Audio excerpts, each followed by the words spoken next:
So in this next video, what I'm going to do is explore why we need to think about media influence in ways that encompass a variety of different factors, not just media technologies, but also peoples, histories, economics, and all of those sorts of things. And there's an important practical issue behind this. Quite often one of the mistakes that's been made in relation to media practices is that we quite often think that throwing a media technology at a problem will solve that problem. And it's kind of funny because we're living through that moment right now, right? In the moment of the COVID-19 pandemic, the hope has been that educational establishments can continue by using media technologies, online digital technologies. And I have to say, for the most part, we've found out a lot of really positive things about the possibilities for doing that. But by the same token, we know that those solutions aren't just technological. It's not just a question of knowing how to use Zoom or whatever it is to do what you've always done in the classroom. It's also a matter of understanding how it's not just a question of how we use media technologies, but how people feel about it, how people are positioned in the world, where they're living, what they care about, all of these sorts of things. So we know from our own experience that a media technology in and of itself can't solve any particular social problem. And what that also means is that we know from that experience that media technologies don't cause social change all by themselves. So that's the idea that we want to unpack about thinking about social change in a holistic way. And that comes down to a lot of you may be interested in, for example, business applications of media technologies. And even if you are, it's important to know that the best way to use media is to appreciate their full cultural role, I guess. So that's the idea that we're going to be exploring. And we're going to be exploring that in relation to Wikileaks. And I think Wikileaks is a great example of the complexity of media influence, because if we think about Wikileaks, the interesting thing is we don't actually think about technology. Obviously, Wikileaks is the information sharing platform. But if I say Wikileaks, probably the first thing that you think about is not a technology, but a person.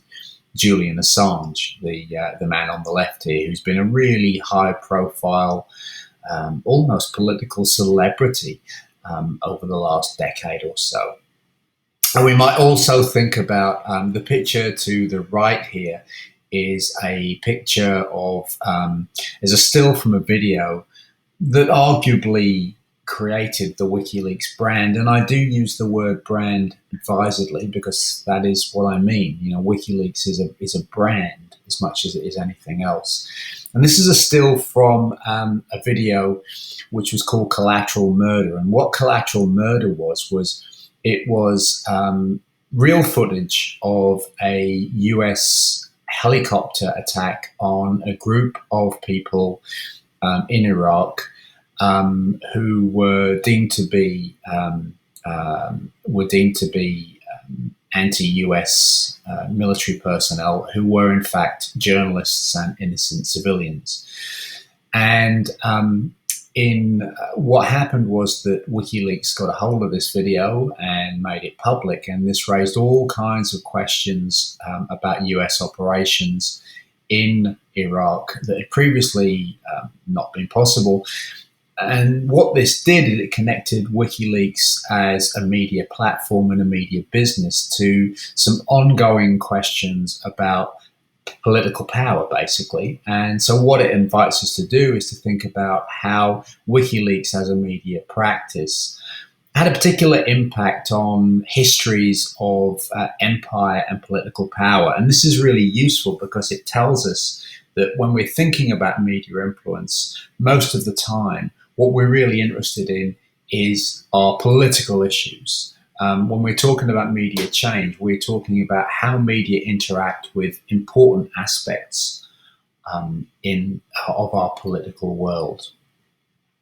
So what were some of the big questions about? So what happens essentially is that WikiLeaks releases this security footage, which is classified, and it raises all kinds of questions about what the US in particular is doing in Iraq. And these are very uncomfortable questions because, of course, the US and their allies have suggested they've gone into Iraq to find weapons of mass destruction and foster democracy and liberty in Iraq, something that's good for the people. And here they are apparently shooting innocent civilians. So that punctures the narrative. And on one level, we can think that, well, this is an example of how digital sharing platforms enable us to do things that previously weren't possible. But of course, the real impacts here are political.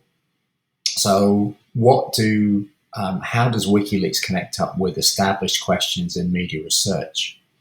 And I want to talk about a couple of different ideas. Firstly, the issue of technology and political power. Probably the next thing that you think about when you hear the word WikiLeaks is the name Chelsea Manning. And Chelsea Manning was is now I guess a digital activist, but she was a US soldier in 2007, and she was working in military intelligence. And Chelsea Manning was the person who got hold of this footage and sent it to WikiLeaks.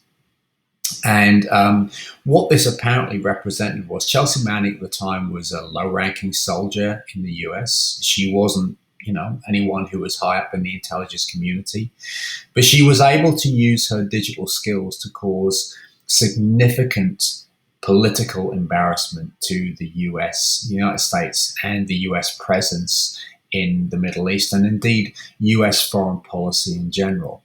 So this is one of the things that kind of spooks the idea of the power of technology. Here we've kind of got this idea that you've got a low-ranking soldier with rudimentary technical skills who can suddenly end up being able to challenge US foreign policy simply because of the structure of digital media. Now, this is an important story because it connects digital media influence to long-running political controversies. So, for example, if we compare, essentially, if we're talking about the US presence and the US foreign policy, in many ways that connects up with the history of empires. And one of the things that we know from history is that, for example, if we think about British colonial history, but the same will be true of French and Belgian and German colonial history as well. In the last, 50 years or so, there have been a lot of exposés and historical investigations into colonial excess. And here's a particular example based on research that a Harvard historian called Caroline Elkins did about British rule in Kenya, and particularly during a period called the Mau Mau uprising in the 1950s. And what Caroline Elkins was shown is that during the British occupation of Kenya, which ended in 1960, in the 1950s, there was a war between the British forces and freedom fighters in an organisation called Mau Mau in Kenya. And around the time, the estimation was that around 15,000 of the Mau Mau were killed during this time. And Caroline Elkins actually discovered, through discovering a hidden archive about military operations, that figure was closer to 500,000.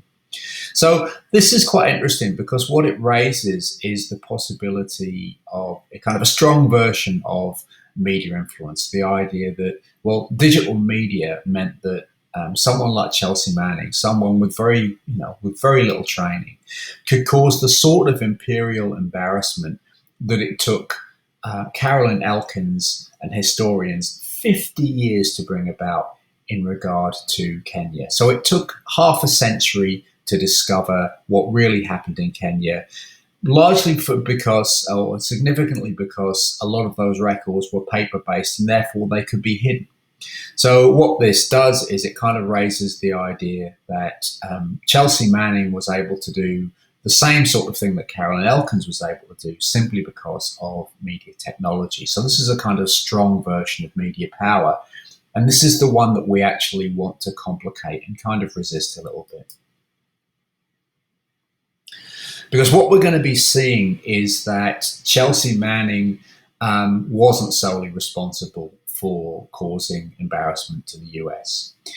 And what we can do is we can use her story and the WikiLeaks story to make a few important points. The first is that media technologies don't change the world all by themselves. The second is that media influence comes in many forms. One of the interesting things about WikiLeaks is it demonstrates a number of different ways in which digital technologies have changed a number of different institutions.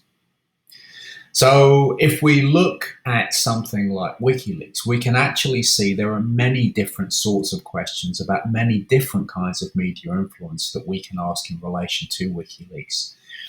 And your job as a scholar when faced with a particular topic, such as WikiLeaks, or can be anything you want, is to not find one idea that you can connect with it, but find many different reasons for arguing why something is worth paying attention to.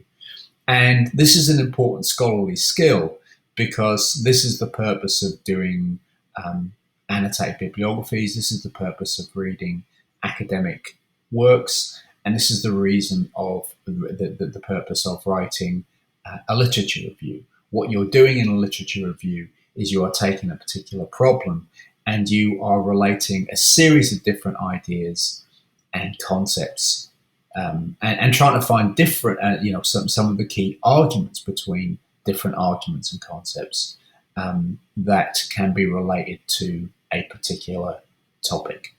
So we're going to use in the subsequent slides, we're going to be complicating the idea that WikiLeaks and Chelsea Manning were independently responsible for challenging US hegemony in the Middle East. And we're going to be doing that as a way of highlighting the complexities of media influence, the ways in which media influence takes many different forms, and the way that we can use academic literature to discover the different ideas about how media influence the world.